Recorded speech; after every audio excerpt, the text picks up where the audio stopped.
The Nokia Lumia 710 is Nokia's second Windows Phone 7 offering. Introduced alongside the Nokia Lumia 800, which we had previously reviewed at gottabemobile.com, the Lumia 710 represents Nokia's mid-range offering and is the lesser expensive of the two models. I'm Chang Wen for Gotta Mobile and Notebooks.com. Please join me in this video review of the T-Mobile USA variant of the Lumia 710, which is marketed as the carrier's 4G HSPA Plus Windows Phone 7 Mango version. So before we take a look at the Nokia Lumia 710, let's go ahead and take a look at the retail packaging box for T-Mobile USA. Here in front of me I have this box that the phone will ship in. And it's a longer box than most phones. Once you lift open the box opens up in two halves. You do have this tray where the Lumia 710 will sit upon when the device ships. Once you lift up the tray, you'll find inside the top portion of the tray, you'll find that there's a micro SIM card for T-Mobile USA's AWS 4G HSPA Plus network, a getting started guide which is available in color and will help you get acquainted with your device quickly. There's also a recycling sticker which you can affix to any box or envelope and send your old phone in for recycling and keep harmful chemicals out of the waste. A product safety and information guide along with the terms, conditions, and return policy are also included. Just underneath the top tray, you do have a bare minimum of accessories. Here we have the US wall charger, which is a USB wall charger, in which you can connect your device to the USB wall charger with the included USB to micro USB charge and sync cable. You can also use this cable to connect the Lumia 710 to your computer to charge and sync your phone that way as well. On the computer, you'll need to download the Microsoft Zune desktop software, which will allow you to sync content onto your phone, including music, videos, pictures, and other content. Let's go ahead and take a look at some of the hardware features of the Nokia Lumia 710 for T-Mobile's network. On the front of the device, you do have a 3.7-inch LCD touchscreen, comparing that to the Nokia Lumia 800, which has a domed, curved Gorilla Glass AMOLED-based touchscreen panel, which uses a Pentel subpixel arrangement and Nokia's clear black display. The Lumia 710's touchscreen is a little bit more pedestrian. It actually is a flat surface and isn't a dome surface, unlike the Lumia 800, and uses an LCD technology rather than AMOLED. However, Nokia did employ the clear black display technology on the 710, so you do have that deep dark blacks and the rich and vibrant colors as well on this LCD touchscreen. Both the 800 and the 710 have a resolution of WVGA, or 480 pixels wide by 800 pixels long. So the resolutions are the same, it's just that this touchscreen is LCD versus AMOLED, and unlike the Gorilla Glass on the Lumia 800, you do have a plastic cover here, or plastic panel on the Lumia 710 to help keep costs down. At the top of the touchscreen, you do see this little hole or portal. Unfortunately, that's not a front-facing camera and is either the ambient light sensor, which helps to automatically dim or brighten the screen depending on the ambient lighting conditions around you. It's either that or the proximity sensor. In the middle, you do have the earpiece speaker, and then you have the Nokia logo here in the top center. Towards the bottom of the device, you do have three physical hardware buttons. These are hardware buttons unlike the capacitive touch buttons for Windows Phone navigation on the Lumia 800. So here you do have the back button, the Home or Windows button, along with the search button. When I first got the device about a week ago, the middle home button was a little bit harder to depress, but after using it in about a week's time, all three buttons were equally responsive and were easy to access and aren't as stiff anymore. At the bottom, you do have the T-Mobile logo, and then you do have a microphone port here towards the bottom edge. Let's go ahead and take a look at the top of the device. At the top, you do have the exposed micro USB charge and sync port. You do have a 3.5mm headphone jack in the center, and towards the right hand side you do have the power button, which toggles the screen on and off. On the right hand spine, there are the volumes up and down button along with the dual stage camera shutter button. What's interesting is that the dual stage actually isn't quite as apparent as that on the Nokia Lumia 800. You actually just have to press in very lightly to get the camera to focus, and then press in harder to get the camera to actually activate the shutter and capture your image.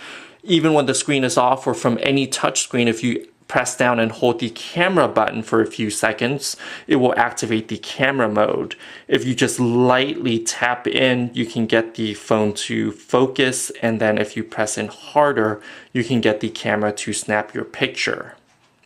We're going to go ahead and go into deeper details with the camera in just a second. Let's go ahead and take a look at the back side of the phone, which is encased in this plastic, but it has a soft touch rubberized material, which makes the phone easier to hold and is more comfortable and ergonomic. At the top center, you do have a 5-megapixel camera that can record videos in 720p HD resolution. There's also an LED flash along with a secondary noise cancellation microphone. Towards the middle here, the middle top, you do have the Nokia logo again embossed on the back side. On the bottom, you have the loudspeaker for speakerphone calls, and then on the left-hand spine of the phone, you do have this little notch here where you can go ahead and pry open to remove the back battery cover. Once you expose the back battery cover, you can go ahead and remove this battery, which is a 1300 milliamp hour battery, and that will give you access to the micro SIM card, which is a little bit hard to get out. But you do need to remove the battery to have access to that card. The phone itself actually performs pretty well, and the battery life is actually pretty long. You can go for a day or a day and a half without charging with a 1300 milliamp hour battery. So Nokia actually did some great optimizations on the Lumia 710. From a design perspective, the Nokia Lumia 710 may not be as elegant as the Nokia Lumia 800, which is a higher end smartphone with a lot of more subtle design elements that make it a little bit more polished, including a dome glass touchscreen, curved backside, and tapered ends. But the Lumia 710 does offer a lot of ergonomics and makes it a very practical, functional, and utilitarian smartphone for everyday usage. Users will benefit from this nice curved back surface along with the soft touch rubberized material, which helps the phone be comfortable or fit comfortably in your palm when you're using it for extended periods of time. Also, you can rest your thumb here on the top portion of the side edge, which is a little bit more angled, so you can rest it here comfortably if you're holding your phone in your left hand, or even if you're holding it in your right hand. It gives you a place to rest your thumb. From a design perspective, both the top side edges that are angled and the angled top and bottom portion of the Lumia 710 will hark back to some of the design aesthetics of the Symbian-powered Nokia Astound, which was released on T-Mobile USA's network about a year ago. So here on the Astound, you do have the same kind of bevel top edge surface on both the right and left hand side. You have this dramatically angled top and bottom portion, and then a slighter curve to the back side, which is more pronounced on the Lumia 710 and gives it a more modern and robust feel. When you're comparing both devices, the Lumia 710 is a little bit wider and a little bit, it's about the same height, but it's a little bit wider and a little bit thicker than the Nokia Astound. In my opinion, even though both devices offer a more entry-level smartphone experience, the Symbian-powered Astound here does offer a better fit and finish to the phone. It's a little bit more solid. You do have more glass element on the touchscreen and then metal elements elsewhere. Additionally, on the Astound, you have an 8 megapixel camera. Unfortunately, it's a fixed focus lens, and you do have here a dual LED flash, so you don't have an autofocus, but you do have a fixed focus lens there. On the 710, you have a 5 megapixel camera and single LED flash. So those are some of the subtle differences on the hardware between the Astound and the Windows Phone 7 Lumia 710 that succeeds the Symbian model. Let's go ahead and take a look at some of the software that Nokia and T-Mobile have bundled together on the Lumia 710. Let's go ahead and take a look at some of the software that comes preloaded on the Nokia Lumia 710. The Lumia 710 utilizes the Mango build of Microsoft's Windows Phone 7 operating system, like the Lumia 800.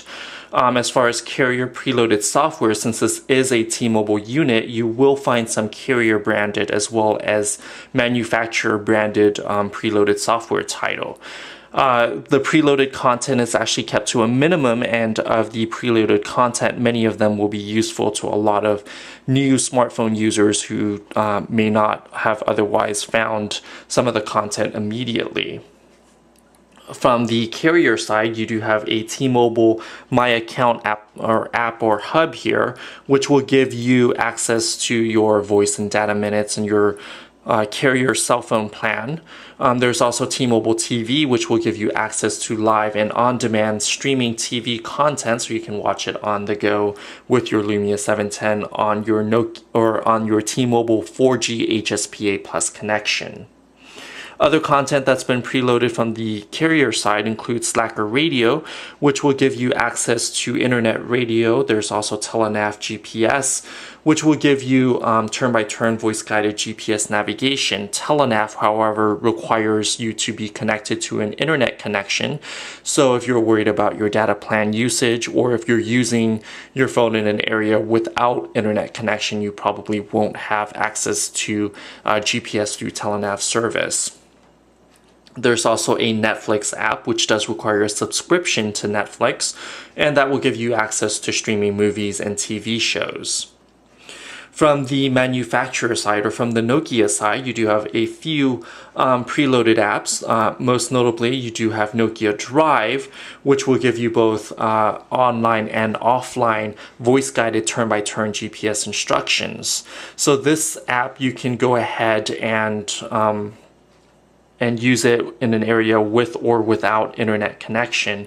If you intend on using it in more remote areas where you don't get T-Mobile service, you can go ahead and download or pre-download the maps and store it on your device ahead of time.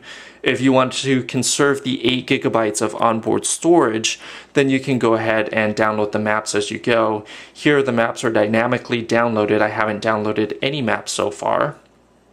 But as we scroll around, you can see that T-Mobile we're connected to the T-Mobile internet, which should download more streets as we go along.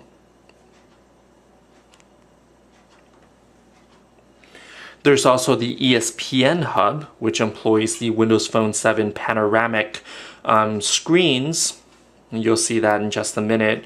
This will allow you to follow some of your favorite sports team, catch up on the latest sports news, and the panoramic screen here gives you a glimpse of that there is additional content for you to swipe on. If you look on the right edge of the screen, you can see a little bit of what's going on there, and if you swipe over, you'll see what's going on in successive panels to the right. Nokia also promised its own internet radio app called Nokia Music. That app is nowhere to be found on this device and isn't yet available on Windows Phone Marketplace at this time, probably due to the rights being negotiated for streaming music in the US. Nokia Music will allow users to access internet radio, have curated stations, and also to download some of that music content to take with them. in areas where they don't have internet connection, or if they don't want to use up their data plan allocation, so that way you can have music whenever you go. On the device, since this is a Windows Phone device, you do have access to Microsoft's subscription-based Zune content, so you do have Zune. And what's nice about these hubs is that not only will it aggregate just your Zune content here, but it will scan what apps you have downloaded on the phone and aggregate it into the music and video hub. So third-party Slacker radio app is here, and once Nokia Music is available, it will probably be in the music and videos hub. Marketplace for mobile is a great place to find additional apps and content. You can also find music and videos as well here, along with podcasts and games. So this is the official Microsoft software or application store for Windows Phone. If you're unsure of what apps to download on your device, you can go ahead and go into App Highlights, which is a Nokia app that's been preloaded. App Highlights will show you some of the top picks. This is Weber's picks, or Chris Weber's picks, who's the head of Nokia USA, so you can see what Chris Weber has on his smartphone, if you please. There's a starter kit, which will give you some app suggestions to have on your phone when you're just starting out, and then just additional content that you may want to download on your phone. If you swipe the home screen over to the right, you'll see an alphabetical list of apps here. So all your apps will be displayed here, and then you can pin your favorite apps or hubs to your home screen. These are tiles, and then you do have little hubs here. So for instance, all your music will be in, or all your music and video, as we have seen, will be in the music and video hub. All your games will be in the Xbox Live hub. So they won't be, you won't see a separate Angry Birds icon or listing on your app menu, but you'll see it in your Xbox Live hub, for instance. Let's go ahead and take a look at the camera.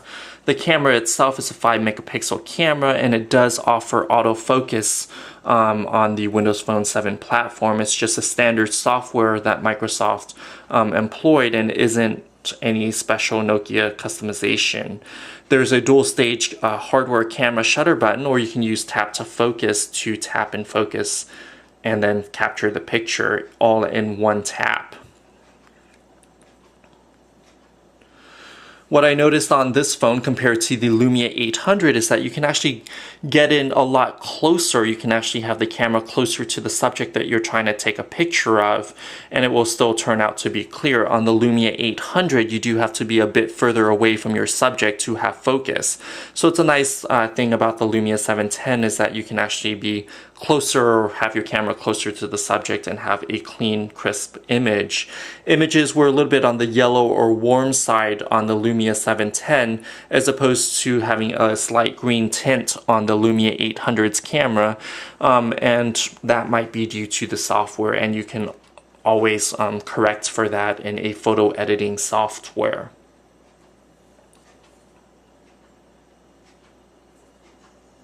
So here I was pretty close to the subject, and you can see that the picture turned out rather clear still. And it's multi-touch, so you can pinch to zoom as well. So this is a quick look at some of the software and hardware of the Lumia 710. Let's go ahead and wrap up the video and see how the Lumia 710 stacks up to other smartphones in its class. Expected as a mid-range or entry-level Windows Phone 7 smartphone on T-Mobile USA's network, the Nokia Lumia 710 will cost $50 with a 2-year contract on the carrier's 4G HSPA Plus network. The Lumia 710 is capable of 4G download speeds of up to 14.4 megabits per second theoretical speeds on HSPA Plus. In real-world testing in the San Francisco Bay Area, I find that the download speeds were closer to in the area of 3 to 6 megabits per second. The Lumia 710 does occupy an interesting position in Nokia's product portfolio. While it's being marketed as an entry-level or mid-range offering, the Lumia 710 does best its bigger brother, the Lumia 800, which you can also find a video here that we've done to review the higher-end offering on YouTube. In terms of specs, the Lumia 710 and the Lumia 800 share the same 1.4 GHz Qualcomm Snapdragon single-core processor. The Lumia 710 does have 8 GB of onboard storage, whereas the Lumia 800 has 16 GB. Both devices, thanks to the integration with Microsoft's SkyDrive cloud storage system, will have an additional 25 GB of internet cloud-based storage for users to access. The Lumia 710 does best its bigger brother, the Lumia 800, in a number of key areas where the Lumia 710 appeared to trail the 800, at least on paper. First, in terms of the touchscreen, the Lumia 710's LCD-based technology allows the screen to render pictures, text, and videos a little bit more crisp because it doesn't use the AMOLED Pentel-based subpixel arrangement that the 800 has. The only downfall to the Lumia 710's touchscreen is that it's a flat touchscreen rather than the more elegant curved or dome-shaped touchscreen that's employed on the 800. That said, the flat surface will make it less prone to scratches, and the only downfall to the Lumia 710's touchscreen is that it's made out of plastic rather than glass. In terms of construction, the Lumia 710 doesn't offer the same sleek, modern, and minimalist unibody polycarbonate construction that the Lumia 800 has. However, the 710 does offer better ergonomics and is less prone to slipping out of your hands because it has a soft touch rubberized coating that will allow users to better grip the device. So you'll see the phone, you'll be less likely see the phone slipping out of your hands in daily use. When talking about the camera, both cameras offer 720p HD video recording. However, the digital still camera on the Lumia 710 is capped at 5 megapixels compared to the 8 megapixel on the Lumia 800. In real-world usage, the 5 megapixel camera does outperform the 800 in a number of factors. For users who like to take macro pictures, the Lumia 710 does allow you to get closer to your subject to take a crisper photo. In terms of overall focus, the Lumia 710 does allow users to focus better on their subjects, whether up close or from far away, so you do have a better likelihood of capturing a crisper shot on the Lumia 710 versus on the 800, where sometimes I have to take multiple shots to determine which one is crisper in terms of the focus. Both cameras offer dual-stage shutter buttons along with the ability to tap and focus and also capture your picture all in one touchscreen tap. The Lumia 710 offers a lot of bang for your buck and is one of our favorite smartphone picks for a mid-range or entry-level smartphone here at Gotta Be Mobile. For a more detailed look at the Lumia 710, please visit us at gottabemobile.com for a complete review of the Lumia 710. I'm Chung Nguyen for Gotta Be Mobile and Notebooks.com. Thanks for joining us in this review of the Lumia 710.